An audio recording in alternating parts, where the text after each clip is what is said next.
चलिए, आज हम क्या सीखेंगे इसमें? आज हम सीखेंगे कि किसी भी डेसिमल को 56 बजे होगी ना। हाँ P/Q की, आज तो उसके साथ चले जाना, नैना के साथ सुनैना, हाँ मैं नैना नाम याद रहता है, ठीक है, आज आ जाएगी, उसके साथ ही आ जाएगी। तो आज हम सीखेंगे कि किसी भी डेसिमल एक्सप्रेशन को, हमने बार वाला किया था उस दिन कि कोई भी डिजिट ऐसे बार में आ सकती है, जैसे अगर मैं 0.4 बार लिखूँ, है ना, तो इसका मतलब क्या होता है कि हमारा 0.4444, मैं इसको चाहे जितनी बार भी लिखूँ ये तो कंटिन्यू चलता चला जाएगा, राइट। तो यार तो इसको हम ऐसे लिखेंगे, अगर हमें कहा जाए right this in the form of P/Q, ठीक है, अगर आप इसको इसकी फॉर्म में लिखो तो हम क्या करते हैं, डेसिमल को रिमूव करके नीचे वो जीरो लगाते हैं।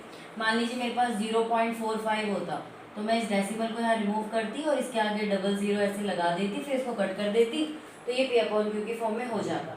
बट यहाँ तो ये कंटिन्यूअस चलता चला जा रहा है, नीचे कितनी ज़ीरो लगाएंगे नहीं पता हमें। तो इसको करने के लिए क्या तरीका हम यूज़ करते हैं, हम पहले इसको x मान लेंगे, ठीक है, इसको क्या मान लेंगे x, let 0.4 bar will be x। तो ये क्या हो गया, x इज इक्वल टू 0.444, आपको क्या करना है, 3 बार ऐसे रिपीट करना है, ठीक है। तो ये आपकी क्या बन गई, इक्वेशन 1। ओके, फिर आपको क्या देखना है कि कितने डिजिट पे बार है, ठीक। अभी यहाँ पे हमें क्या दिख रहा है, 1 डिजिट पे बार, तो जितनी डिजिट पे बार होगा आपको 1 के बाद उतनी ही 0 से उसको मल्टीप्लाई करना। 1 के ऊपर बार है तो हम 10 से मल्टीप्लाई करेंगे, 2 के ऊपर बार है तो हम 100 से मल्टीप्लाई करेंगे, 3 के ऊपर बार है तो 1000 से करेंगे, ठीक है। तो आपको ध्यान देना है कि बार कितनी डिजिट के ऊपर है। ओके, तो अब हम इसको करेंगे इक्वेशन 1 इंटू बाय 10, इसको हम 10 से इंटू करेंगे तो 10 को इससे इंटू करेंगे तो क्या आ जाएगा 10x, ठीक है, इक्वल टू इसको 10 से इंटू करेंगे तो क्या होगा। अब देखिए इंटू करने पे क्या होता है, जितनी जीरो होती है ना यहाँ पे, ये डेसिमल उतनी ही आगे सरक जाता है, राइट साइड को, इस साइड को, ठीक है, राइट साइड को। यहाँ पे 10 है तो ये डेसिमल यहाँ से सरक के एक डिजिट के बाद आ जाएगा। मान लीजिए आप 100 से इंटू कर रहे हैं तो 2 डिजिट के बाद आ जाएगा डेसिमल, समझ गए बात को।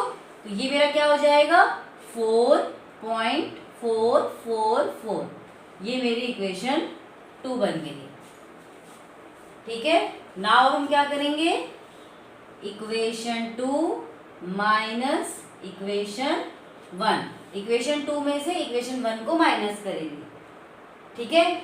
तो कैसे माइनस करेंगे, आपको ऐसे लिख के माइनस करना है, 4.444 इक्वेशन 2 और यहाँ पे लिखो x 0 पॉइंट, आपको पता है ना डेसिमल के नीचे डेसिमल आना चाहिए, ठीक है। तो ये आपकी बन गई इक्वेशन 1। अब आप इसको माइनस करेंगे, 10 में से बन गया 9x इज इक्वल टू 4, यहाँ तो 0 आ जाएगा सारा, डेसिमल 4 में से 0 गए 4, तो ये तो कैंसिल आउट हो जाएगा क्योंकि 4.000 कितना भी लिख लो 4 के बराबर ही होता है। तो x is equal to 4 divide by 9, जो यहाँ पे इंटू में होती है वो इधर जाके क्या हो जाती है डिवाइड, तो हमारा आंसर क्या आ गया 4/9। मतलब हमने रिपीटिंग है तो ये नॉन टर्मिनेटिंग एंड रिपीटिंग, इसको हम क्या कहते हैं नॉन टर्मिनेटिंग। नॉन टर्मिनेटिंग का मतलब वो होता है जो पूरा पूरा डिवाइड ना हो, रिपीटिंग मतलब ये रिपीट कर रहा है अपने आप को, तो ये रैशनल नंबर ही होता है। तो इस रैशनल नंबर को P/Q की फॉर्म में कैसे हम लेके आएंगे वो करने का ये तरीका है। फिर से ध्यान दे लीजिए, इसको आप x मान लेंगे, x इज इक्वल टू 0.3 बार ही लिखना, 4 मतलब हर क्वेश्चन में जो चीज़ रिपीट हो रही है उसको 3 बार ही लिखना, तो 3 बार हमने लिख दिया, ये बन गई हमारी इक्वेशन 1।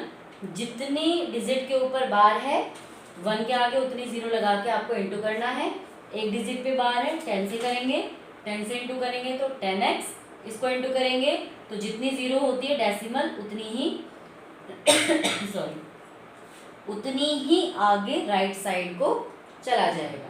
ठीक है, तो 4 पॉइंट ये हो गया। तो अब फिर इक्वेशन 2 में से इक्वेशन 1 को माइनस करेंगे और हमें पी अपॉन क्यू की फॉर्म में मिल जाएगा। ओके, अब इसको उतारो और ऐसे ही और क्वेश्चन दे रहे हैं उसको करो।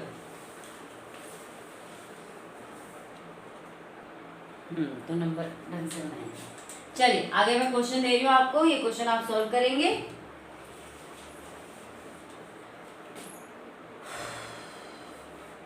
ये क्वेश्चन तो शायद आपने लिखे हैं। इसका क्वेश्चन नंबर 2 है 0.37 के ऊपर बार है। 1 आपने कर लिया, 1 वो 0.4 बार वाला था। Question number 2, question number 3 0.54, question number 4 0.621, question number 5 125.3 के ऊपर बार है। क्वेश्चन नंबर 6 4.7, क्वेश्चन नंबर 7 0.477 के ऊपर बार है। क्वेश्चन नंबर 8 0.123 इसके ऊपर बार है। ठीक है, अभी आप ये वाला क्वेश्चन करेंगे, है ना। चलिए बाकी ऑनलाइन वालों से मिलेंगे परसों की क्लास में।